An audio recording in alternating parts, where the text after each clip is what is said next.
Bonjour à tous et bienvenue dans cette nouvelle vidéo de la chaîne Apps and Productivity by Action Agile.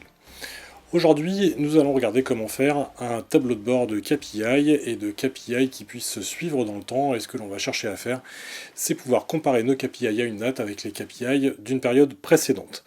Pour faire ça, je vais vous prendre un exemple qui est plutôt dans le domaine du ludique, étant donné que ça va concerner un suivi de performance en jeu vidéo. Et oui, il se trouve que je joue à Fortnite, peut-être comme vos enfants, et dans Fortnite, je cherche à suivre les performances que je réalise de façon à m'améliorer dans le jeu.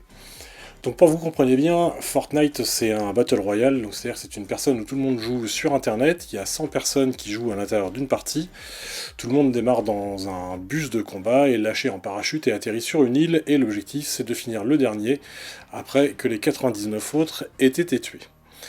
Et donc quand vous jouez à ce type de jeu, vous avez besoin de suivre un certain nombre de KPI, tels que le nombre de top 1 que vous réalisez, le nombre de top 10, vous pouvez chercher à suivre la précision de vos tirs, le nombre de kills que vous avez fait, bref, un certain nombre de KPI, ce que nous allons voir immédiatement. Bien sûr, c'est un exemple qui est appliqué au ludique, comme je vous le disais, mais que vous pouvez tout à fait appliquer à tout un tas d'autres situations. Vous pourriez par exemple tout à fait imaginer de suivre les KPI de sprint d'une équipe ou de release d'une équipe technique également. Vous pourriez imaginer de suivre des KPI financiers, enfin bref, vous pouvez tout imaginer. Ce qui va être intéressant pour vous, j'espère, dans cette vidéo, c'est de découvrir comment créer ces KPI, comment récupérer les KPI de la période précédente, et comment en faire une comparaison et un affichage synthétique et condensé dans Notion. Si le contenu de cette vidéo vous plaît, je vous invite à cliquer sur le pouce bleu juste en dessous, à vous abonner à la chaîne sans oublier de cliquer sur la cloche. C'est réellement important pour moi parce que c'est ça qui me donne la motivation pour continuer. Mais on passe tout de suite à la pratique. Alors voilà, ce qu'on va chercher à obtenir aujourd'hui, c'est quelque chose comme ça. Et là, ce que vous avez à l'écran, c'est un dashboard synthétique qui me permet de connaître l'évolution de plusieurs KPI autour des saisons de Fortnite. Donc ce qu'il faut bien comprendre, c'est que sur ce jeu, c'est construit de la manière suivante. C'est qu'il y a des chapitres, et dans chaque chapitre, vous avez des saisons qui durent à peu près 3 mois. Et donc de saison en saison, et ben évidemment je fais plusieurs parties et j'essaye de suivre différents indicateurs au fur et à mesure de ces saisons, l'objectif étant de voir si je m'améliore. Et donc là ce que vous avez à l'écran, c'est la liste des indicateurs que je suis, donc je ne vais pas forcément tous les détailler tout de suite, on va en parler juste après, et je mets une petite pastille verte quand je suis en amélioration, une petite pastille rouge quand je suis au contraire en régression. Bon alors sachant qu'il se trouve que la saison 9 que je vous affiche là est sortie il y a à peine quelques jours, donc j'ai fait que 2 parties, et donc les indicateurs ne veulent pas dire grand chose, mais peu importe, ce qui est important ici c'est de savoir comment c'est construit. Et donc comme moi je vous le disais, vous avez dans Fortnite une notion de chapitre et de saison qu'on va donc retrouver dans cette base de données là, qui est une base de données qui s'appelle saison, et donc sur laquelle j'ai mis ici un regroupement. Et ce regroupement, il se fait sur un champ de type sélection qui donne le numéro de chapitre. Et ensuite, vous allez avoir dans chacune des saisons ici une ligne qui va correspondre donc à la saison en question, avec les dates qui vont en face et toute une série d'indicateurs que l'on verra juste après.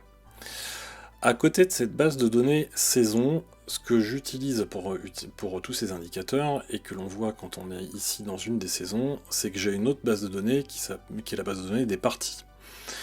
Donc ce que je fais concrètement, c'est qu'à chaque fois que je joue, je vais remplir des indicateurs. Donc on va regarder, là j'ai fait 2 parties sur la saison 3 depuis qu'elle a démarré. Et donc je vais remplir des indicateurs. Il y a un premier indicateur qui est le top, donc c'est à quel stade je meurs dans une partie. Donc typiquement ça démarre à 100 personnes, et quand je suis top 4, donc ça veut dire que je suis le 4e survivant. Le nombre de kills réalisés dans la partie, ça c'est le niveau dans Fortnite, c'est plus pour savoir à la fin de la saison à quel niveau j'arrive. Je mets une précision, qui est ma précision de tir, puis je mets des indicateurs sur l'endroit où j'arrive et la distance à laquelle se situe l'endroit où j'ai atterri.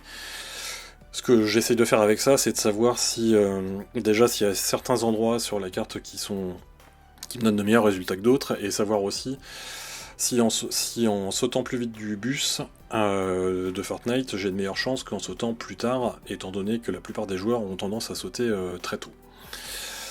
Et alors après, ce que je vais faire à partir de toute cette partie, c'est qu'à l'intérieur d'une saison, là vous voyez, il y a énormément de propriétés, donc je vais vous expliquer tout ça. On retrouve les parties que j'ai réalisées et qui sont ici. Et puis ensuite, je vais avoir, donc on le voit ici, un certain nombre de roll-up. Donc ces roll-up là, ils vont en fait aller chercher les indicateurs dans la base de données partie. Donc là vous voyez, je vais aller chercher le champ top dans la base de données partie, et je vais lui demander de me calculer un médian. Ce qui va donc me donner mon top médian au sein, là pour le coup, de la saison 9.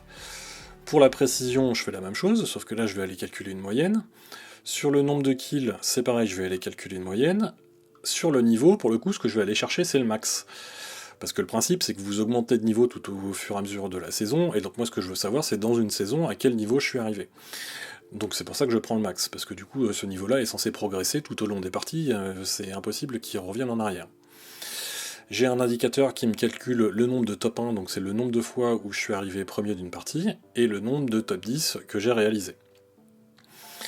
Là, on a les deux relations, donc il y a une relation vers le chapitre, ça c'est pour dire que la saison 9 appartient au chapitre 2 de Fortnite, et, c'est ça qui est important, j'ai également une relation vers la saison précédente.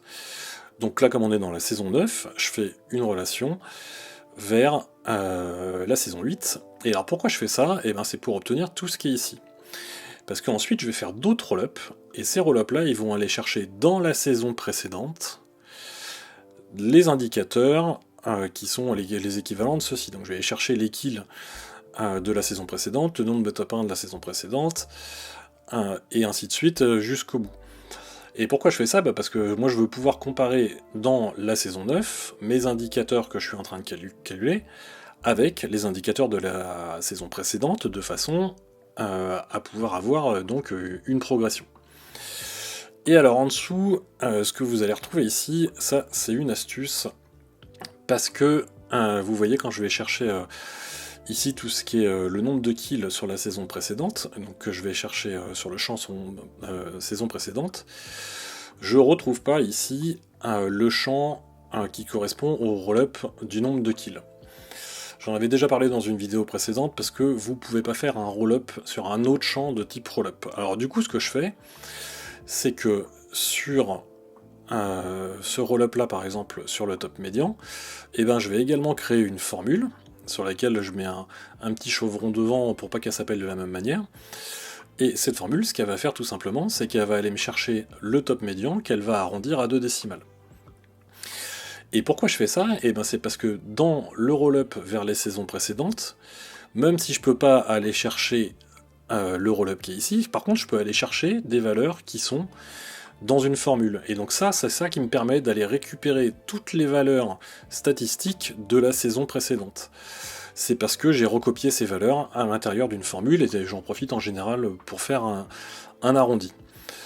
Et enfin, ce que je fais derrière, c'est que là je me suis créé une formule, alors qui est assez compliquée, que je vous mettrai dans la description de la vidéo, mais concrètement ce que ça fait, c'est que ça écrit top médian, ça va chercher la valeur qui est ici dans le champ top médian, ensuite je regarde si la valeur de top médian est supérieure ou inférieure à la valeur de pref top médian, qui est le top médian de la saison 8, donc là je suis en médiane, je suis 20ème sur la saison 8, et là sur la saison 9, je suis donc 6ème. Et comme c'est meilleur, et ben derrière j'affiche une émoticône verte, donc c'est ce qu'on va voir ici.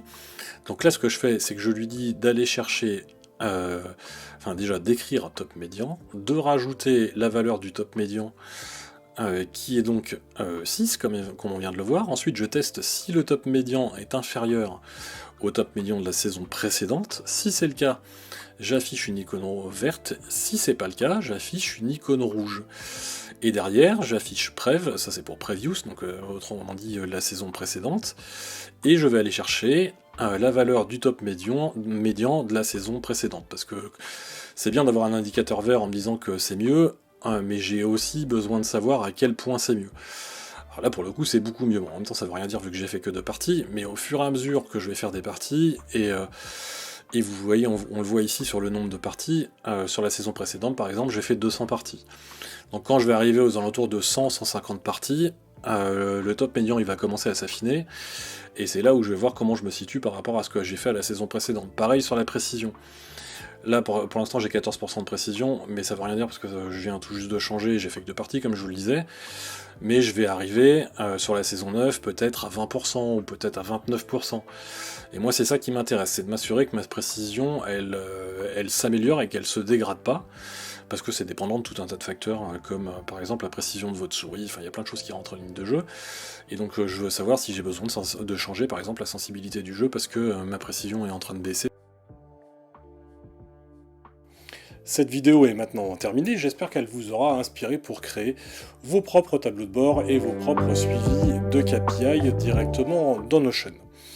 Il y a une limitation qui existe dans Notion sur tout ce que nous avons vu durant cette vidéo, à savoir que quand vous faites des roll-ups sur des roll-ups comme je l'ai fait là, c'est quelque chose que j'avais déjà fait sur la présentation du système financier, que je vous invite à aller voir dans une autre vidéo, où j'avais un cas d'usage qui était un peu similaire, à savoir que sur un mois donné, j'allais chercher le solde du mois précédent, auquel j'ai ajouté le solde du mois en cours, pour calculer de bout en bout le solde réel de mon compte.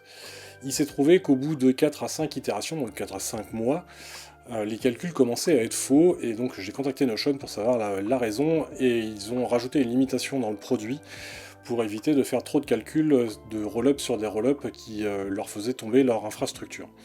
Alors pour le coup, dans l'exemple que je vous ai donné, je ne pense pas que ça arrive parce qu'il n'y a pas de calcul sur le roll-up, je vais simplement chercher des informations pour les afficher, je ne cherche pas à y ajouter des données numériques, mais cela étant, sur ce que j'ai fait autour de Fortnite, je n'ai que 2 saisons d'historique, car sur les saisons précédentes j'avais fait une saisie différente, bref ce n'est pas dans ce système-là, mais il est possible qu'il y ait cette limitation qu'il faudra donc vérifier.